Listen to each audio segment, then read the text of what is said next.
Hey, what is going on, everyone? And in today's video, we're going to be talking about all things Mutant. Now, you guys are probably aware that there has been a little bit of a teaser going around on social media on Marvel Strike Force's main page about a new, something new coming to the game in 2022. We're going to be talking about that in the beginning part of the video. But the main purpose of this is that I want to talk about the recent mutant resource trap. And I want to call it for what it is, because that's exactly what it is. Here in patch 5.9, yeah, we're in patch 5.9, right? You know, we had the release of Magik. We also had some adjustments to the Uncanny X-Men. We also had the Adam Warlock event that just came around recently, which would have been another reason for you to have to spend gear in your mutant characters. And then we had, not too long ago, we had the Weapon X patch. So there's been a lot of mutant-esque, reasons why you might have wanted to spend your mutant gear. We're going to talk about each of these individually and together and kind of get at, like what's going on right now in the game, for mutant gear and what you should be thinking about as we move forward to patch. I guess they're going to call it 5.10. I don't think it's 6.0 yet. Maybe that'll be the patch after that. Usually I would have hoped that, 5.10 would have been 6.0, but that's another story. So that's what we're going to be talking about in this video today. So without further ado, let's get the show started.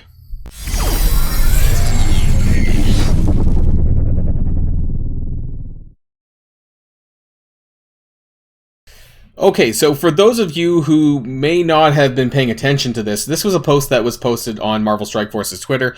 I think it may have been released on their Facebook page as well, but it was said on, this was on New Year's Day at noon, which is interesting, right at 12 o'clock apparently. In 2022, a new age awakens. And so I want to click on this, but can I full screen it for what it matters anyways? And hopefully you guys can see this.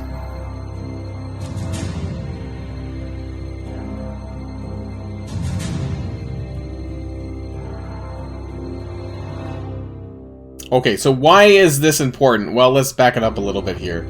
Alright, let's back it up here. So there's 4 characters in front of a pyramid. Now, I am not super familiar with this symbol, but I think for the most part, a lot of people have kind of agreed here that this is representing Apocalypse and the 4 Horsemen. Now, we don't know much beyond this. We don't know what characters it's going to be. We do know that there's been some rumors surrounding Excalibur, that a few content create. I don't really try to jump into the rumor game here. I just like to prefer to wait for more official statements. But, you can take that for what it's worth. So, is Apocalypse coming? And is Apocalypse coming as part of the Excalibur team? I will say that in some of the more recent comics, because I do have, like, the last 2.5 years of all Mutant comics, he is in the Excalibur comic series to start for, like, a good 20 issues in the beginning. And, it followed Apocalypse, but also Gambit and Rogue, Jubilee, Richter, and Captain Britain as Betsy Braddock. Now, in this case, we already have Betsy Braddock in the game as Psylocke, so whether or not any of these characters are going to be included, some of them maybe, or, I don't know how many brand new characters we're going to get for this. Without a doubt, I think there's going to be some sort of team involved, so Apocalypse could be now the new Legendary instead of Angel, what was expected, and we might get Angel or Archangel as a standard, standalone character to be used alongside Apocalypse. That's kind of the working theory here. In terms of who exactly is coming, I don't know yet, but we do know something is coming, and whether or not this is specifically related to next patch or not, we don't know either, but we do know that mutants are coming. More mutants are coming hard and fast, and it's going to be power creep central, and if Apocalypse is part of this, then we know that it's going to be a lot. And so the reason why this is important to talk about is I want to filter by mutant. So we know that here in patch 5.9, we're on like the second half of patch 5.9, that there has been a lot of stuff going on lately with regards to mutants. So we had the Magik release, and this came out, well, in the beginning, middle of December here. We had the event, of course, for 2 weeks. And what did Magik do? Well, for me, not a whole lot. I do have her at 3-star, the 150 shards that we were able to get via the event. But I'm not really doing much with her. But there might have been some of you who may have bought offers for Magik. She was a 100 shard unlock, who may have done a little bit more. But in my opinion, this is all a little bit leading up to this, what I call a resource trap for mutants.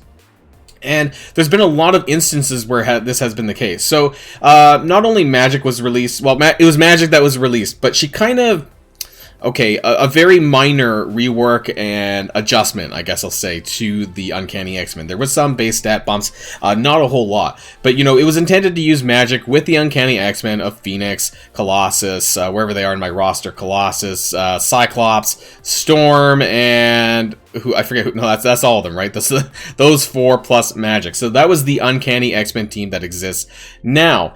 So I'm hoping that a lot of people did not go out of their way to really bump up the rest of the the Uncanny X-Men as a result of Magik being released. And I think that this was just the first step here in patch 5.9 that has kind of led to people investing more into mutant characters, or scopely making you think that you need to do that. Now, they're a very generalist team. They're, you know, not really designed for one flat thing at all. And for that reason, you know, I never really invested very hard in Magik because there wasn't really any one good thing that they were good at. But, you know, largely a lot of people assumed that they were going to be just another war team, whether it's war defense or war offense. And that was where they were going to stay. At the moment, it's unfortunate because I actually really like Magik as a character. But as far as where they go in the roster, you know, I was not baited into taking her up very high. And I'm hoping that a lot of you did not either. Now, one thing that I do want to talk about, now we're talking about filtering by mutants, what may have happened more recently, where people may have been baited into, is X Factor. So, we recently had the Adam Warlock event that came around not too long ago, and, you know, you do see that here I have a G14 Longshot and Shatterstar, but I have a G13 Multiple Man and Polaris. So, I do have a 6-star Adam Warlock. I also have Jubilee at Gear 15, so that doesn't really matter too much. But, in terms of some of the other characters here, you know, Polaris and Multiple Man are fairly expensive to gear up, and if you were someone who went for that 7-star Adam Warlock, or even just put further gear into X Factor, you might notice that you might be running low on mutant gear. And that's some of the biggest concerns, and what I'm trying to kind of help people avoid, I guess, you know, going into February or even March. You know, whenever Apocalypse does come out, we know that there's something coming. We know that the Horsemen are coming. We know that Apocalypse is coming. Is Excalibur also coming alongside this, or are the Horsemen going to be separate? You know, is it going to be like 2 different groups of mutants? We don't really know. But the point is, we know that stronger mutants are coming. So, just to show you, you know, in order to get Polaris to Gear Tier 14, had you have gone for that 7-star Adam Warlock, which that event has passed already, I'm kind of hoping that some people did not, because it's largely just a vanity sort of thing here, because they're super expensive. Was it that piece, or are these Gear Tier 14 pieces? Yeah, I guess they are. Sorry, I keep forgetting. But she's basically, you need 5 of these. I'm pretty sure you need 5 sets of mini units. You do, across the board. And, like, what am I looking at? So, I have 128 adaptive pathogens, which you need about 15 each for a mini set, and I have about 145 isochronal compounds. So I would have needed a grand total of 75 of each of them just to get Polaris to Gear Tier 14. Had I done this, this would have reduced my Gear Tier 14 minis by like 2/3, just on Polaris alone. And then that's not even counting Multiple Man. Had I done both Polaris and Multiple Man together to get that 7-star Adam Warlock, I would have been basically broke. Now, he takes 1, I forget how many, 2, does he take 4, 3, he does need 4. Okay, so he needs 4 sets of minis for Gear Tier 14. So that is a total of 60. So 60 plus Polaris is 75. Would have brought me to a grand total of 135 on each of these pieces. 135 adaptive, I don't even have enough. I don't even have that. 135 adaptive pathogens, 135 of these, and a little bit less of these. For whatever reason, I have a ton of these chaotic ribosomes, but where I struggle is here. So what does that really tell me? You know, for the amount of Tier 14 minis that I have, I could probably reasonably take 2 characters. 2 average characters up to Gear Tier 14, which is not a lot, which means I need to get more of these.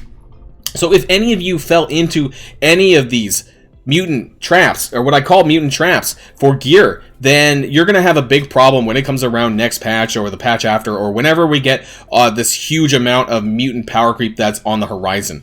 And so we know a character like Apocalypse is going to be crazy. Most likely, you know, and I really hope he gets the legendary status over someone like Angel. I think that's really where he needs to be, unless he is a character like Silver Surfer, where, you know, he's going to be released for the anniversary, which will be coming up, I believe, in mid-March. And so that could be something there. We might have something going on there, but we do know that there's going to be a lot of mutant characters, and possibly very strong mutant characters. Will they be a mutant raid team? You know, that's a question too, because Astonishing X-Men are, you know, about a year old, you know, and Beast is about a year and a half old. So finishing off, you know, we talked about Magik, we talked about the I was about to say, I keep saying Astonishing X-Men, Uncanny X-Men. We talked about X Factor, and there is one other mutant team that has come out most recently that might have sucked up some of your resources, and that's Weapon X. You can tell right here, and actually, sorry, Lady Deathstrike is not mutant. She is part of Tech, but she is a Weapon X member, so yeah, she is added on there. You can see that by my roster, I have a Gear Tier 15 Omega Red, but only a 13 Wolverine, and I never took Silver Samurai a little bit further. Now, Sabretooth was someone that I had done in the past because of Dark Dimension 4. This was a long time ago, so you know, I'm not really going to say that much about that there. But for any of those, including myself, who may have geared Omega Red, if any of you took Wolverine to Gear Tier 14, or Silver Samurai to 13 or above, then you might be in a greater pinch of mutant gear than I did. There's been a lot of potential resource traps here on the mutant gear front where you may have sunk, you know, gear, gold into these characters that you might not be able to get back now. So my biggest concern really are these Gear Tier 14 minis. Like I said here, you need 15 just for one set for the adaptive pathogens. That leaves me with 8 sets of minis, and that on average would probably last you about 2 characters. Any more than that, I may be screwed. Now, if we talk about, is there a character I have at 14? I was hoping I could find a mutant character that I had at 14, because I kind of want to just share what I have for my Gear Tier 15 minis. I didn't really check that out. I guess I can just check Longshot, I suppose. Longshot or Shatterstar. So how many do I even have for these?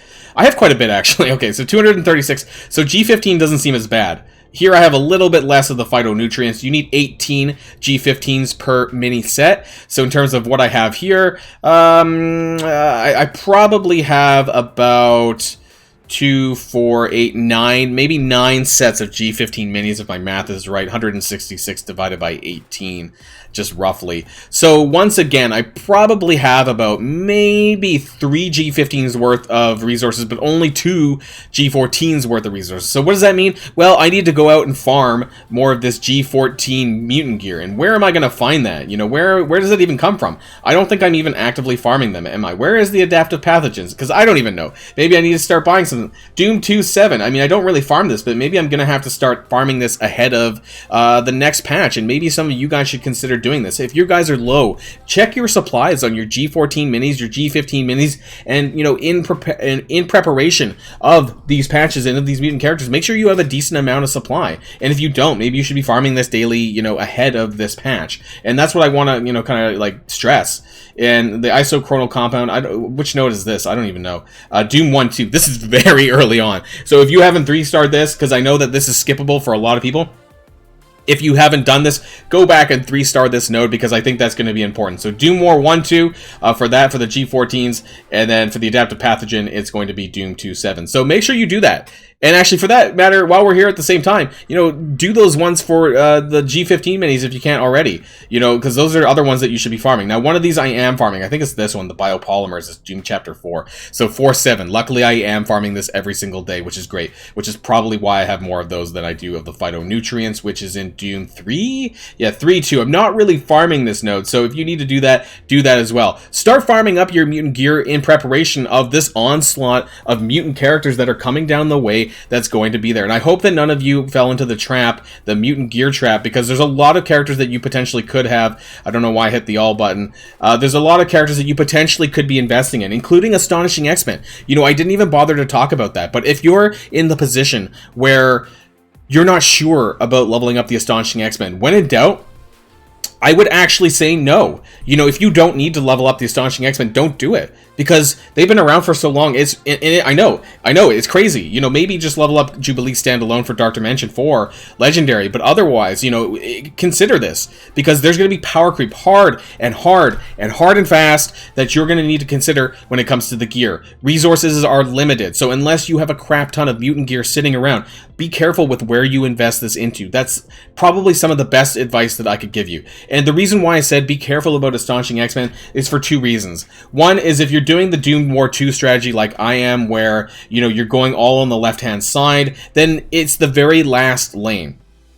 So mutant gear, for example, in Doom 2, this is the very last lane, and you don't need to do this to get 30% on Doom 2. So if you haven't leveled Astonishing X-Men yet, I would actually just decline doing it. Now, if you are doing Doom 1, that's a little bit different because there is, and I'm just going to bring this up really quick before we end the video, but Doom War 1 here, if you preview it, you see that Mutant does happen here on the right lane. This is the third section here on the right, where it is the first lane. If you don't have Astonishing X-Men, ask your alliance to redistribute you to the left or the middle side, because I don't think that people should be building full-on Astonishing X-Men at this time anymore. If you, you know, it's just you don't need to.